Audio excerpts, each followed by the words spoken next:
Welcome back to Because We Love You.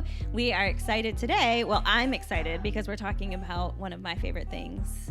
Maybe one of your least favorite things, Jade Lee. Yes. If we're talking about my body and the things I work out, is my least favorite. Yes. Today we're talking leg day. We've all heard it. Never skip leg day. Have you seen those dudes who clearly skip leg day? Yeah. They're big biceps, big shoulders, baby chicken legs. Chicken legs. I'm surprised they can stand. They probably wobble. Hold all that weight up. Which is something I imagine they probably are going to have balance issues when they get older. Maybe. And their equilibrium gets a little faltered.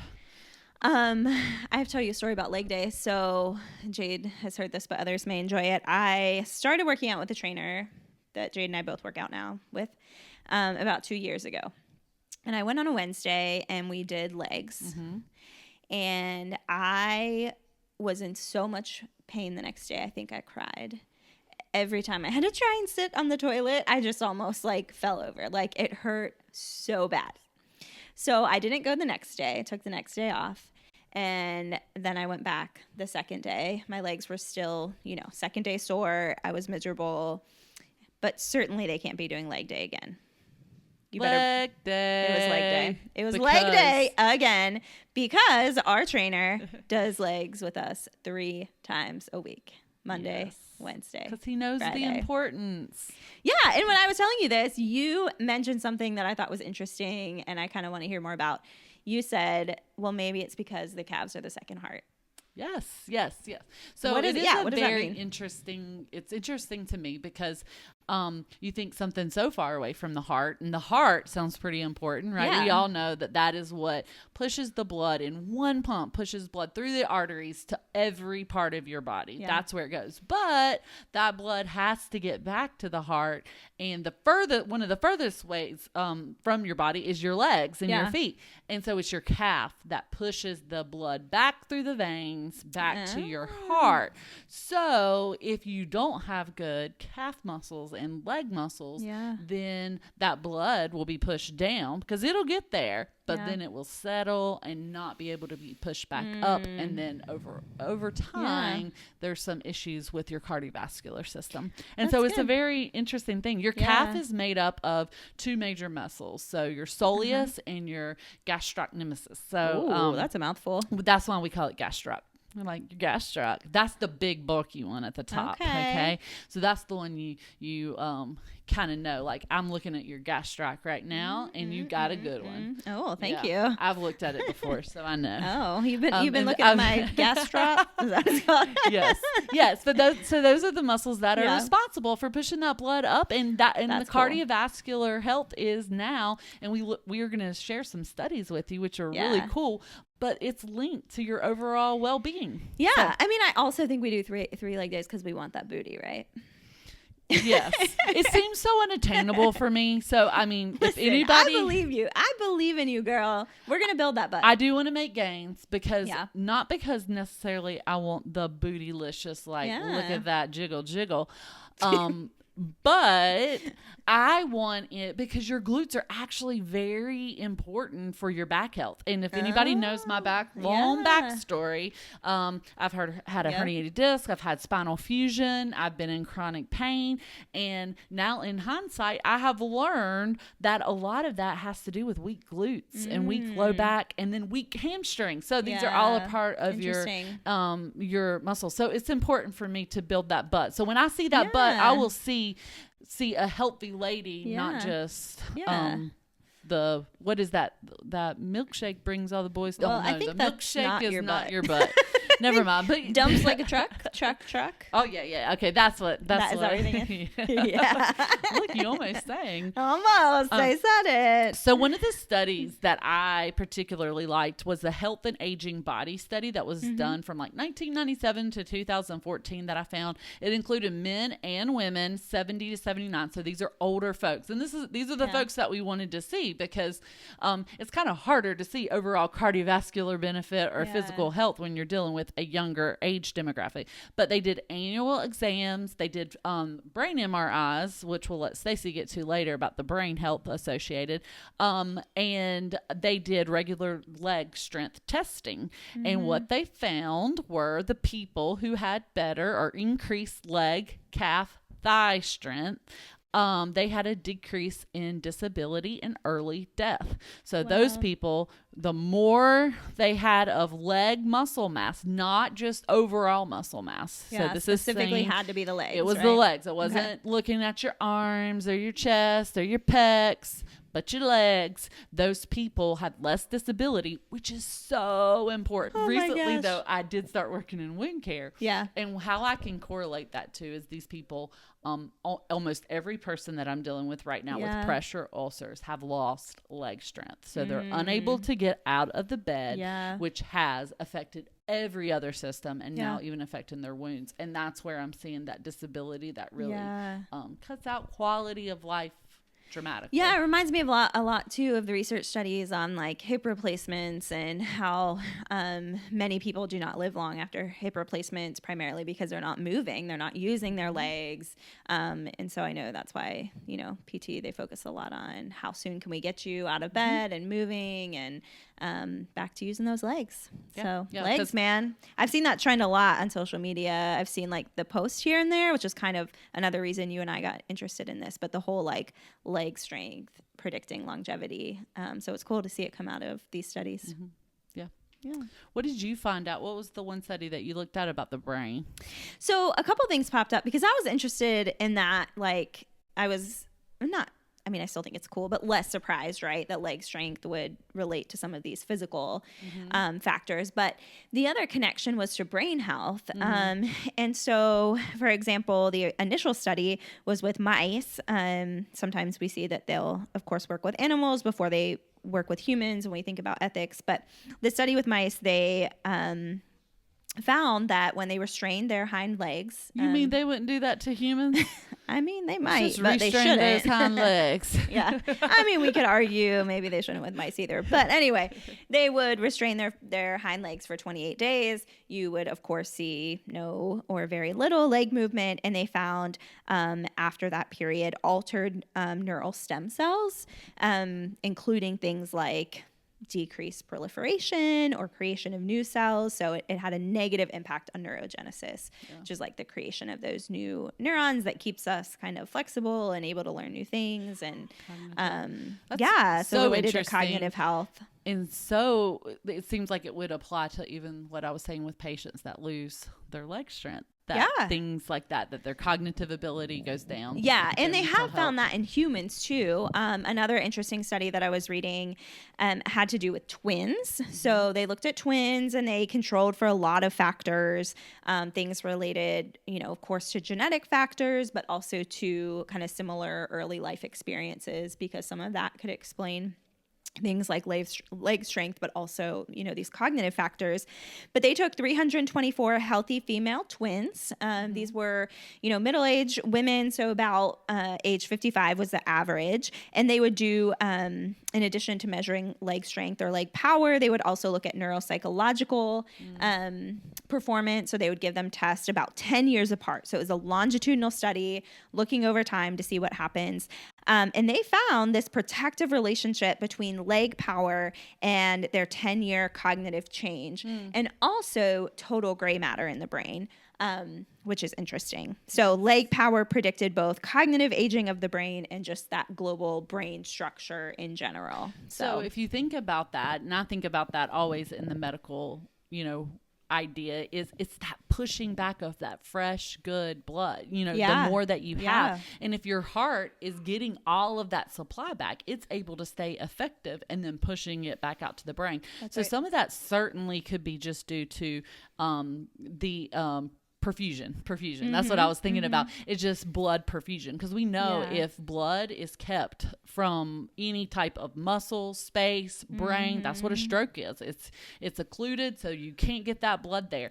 That's when you see the cell death. And when you have more blood, you see more the cells brought to life. So that's a super cool study, and just bringing importance, because if we start this at an early age, just thinking about the things that protect our brain and our heart and our health, it can be greatly beneficial. I read a study out of the Journal of Biometrics, and it was also done in 2014, and it was just a simple study, but it had to do with congestive heart failure, which has to do with how the heart is pushing out that blood.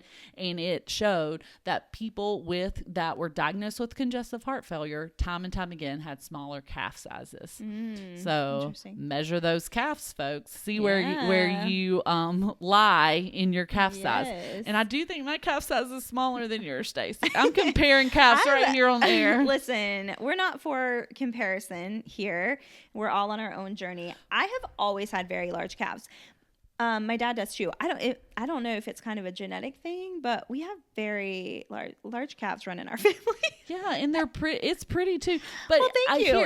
I must say, someone did just randomly stop me one time and was like, "You have really nice calves. You must work them out." And we don't do. I mean, we don't do a lot of calf exercises, but we do move a lot. Talk about that. Yeah, you do, because there's one thing that you do that builds those calf muscles.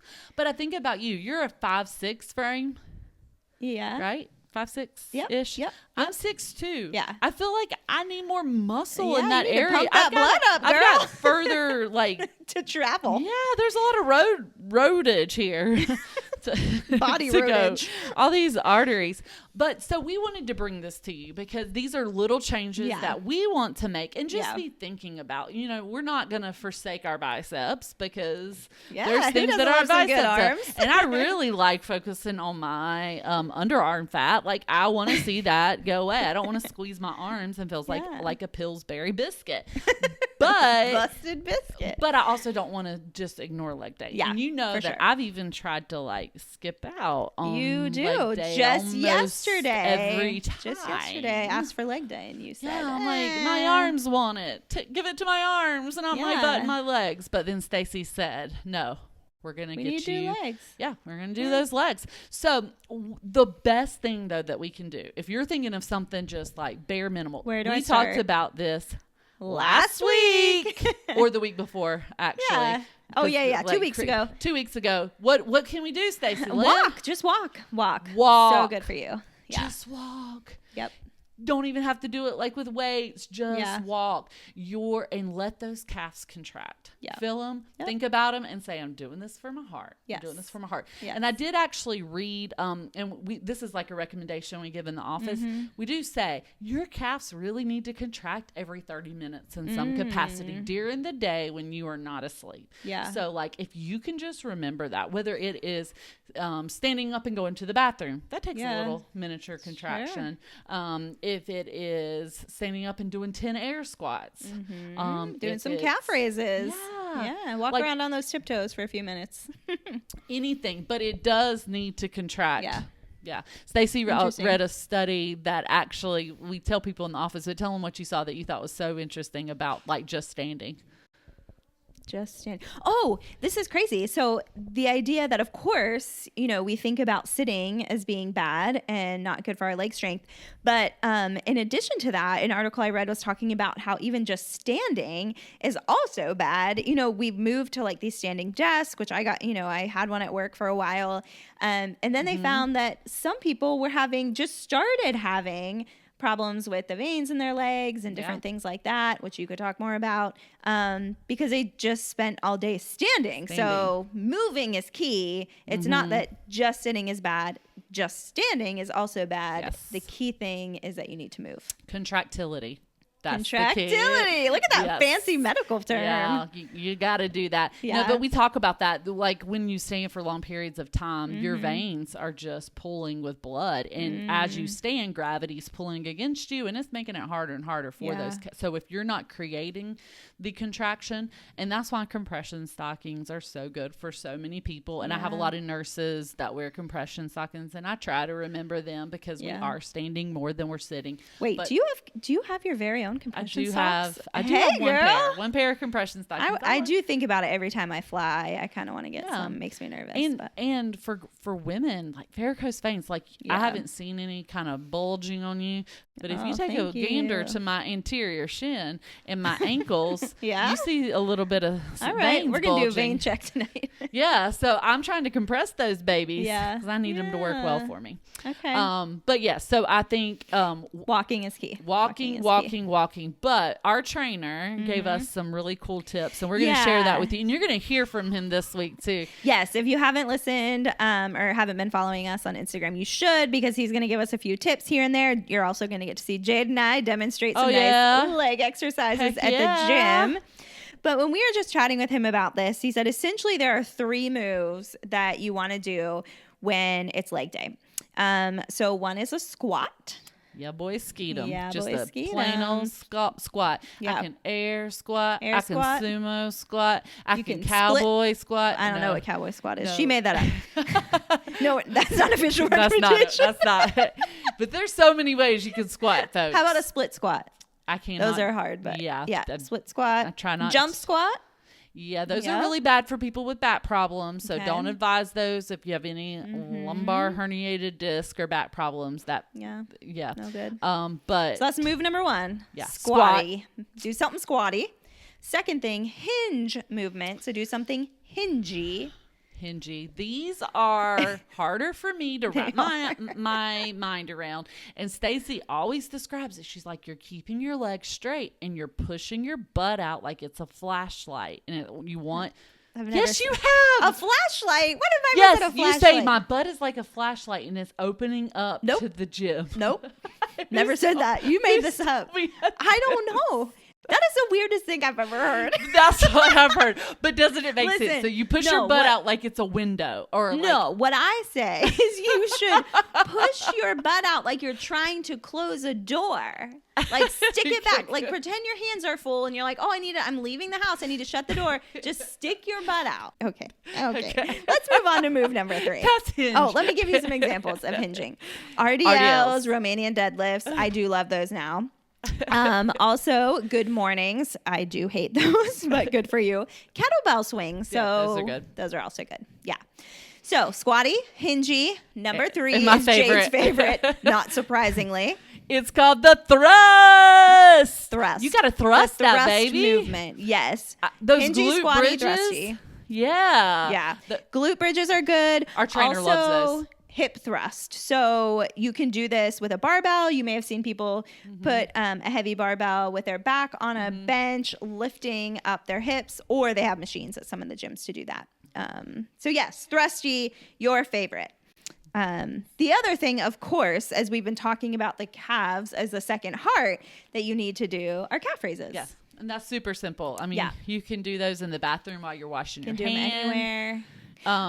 Also, as we were looking at data, you told me an interesting fact that when people are, that when you compare men and women, the average number of single leg calf raises that a woman could do is what? 24? So 27? for our age group, For our above age 40. group. So Yeah, it does go up. Like, so you should be able to do more as you are younger. Okay. But for our age group is 24. And they said that most people could only do about half whenever they're not working out. That's wild. And men our age was like 30. Yeah, it was like 30 in the 30s, 35, okay. 40s.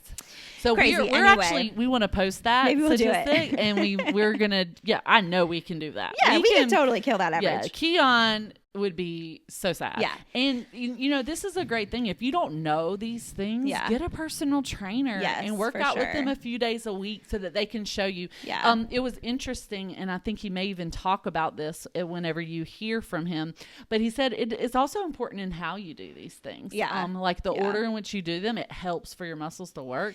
So he did actually say to start with thrust. Yeah. Thrust is best to start. Yeah, thrust, hinge, squat. And maybe you do it a certain day, like you're not necessarily always working all of those moves or all different parts of the legs, because you can imagine different moves target the glutes or the hamstrings or the quads, the calves. So it's definitely more complicated than you think. So we would definitely recommend a trainer. Of course, we recommend Keon Dorsey, who's at the Sports Center. We love him. Even if you're not local, he does online coaching. So you should. And we'll have his information posted this week. So for sure. This was so interesting, and I loved this new fact, and it does give me extra motivation when you say, Jade, are you ready for leg day? You better be ready, girl. I'll be like, I may not be, but my heart and my brain are.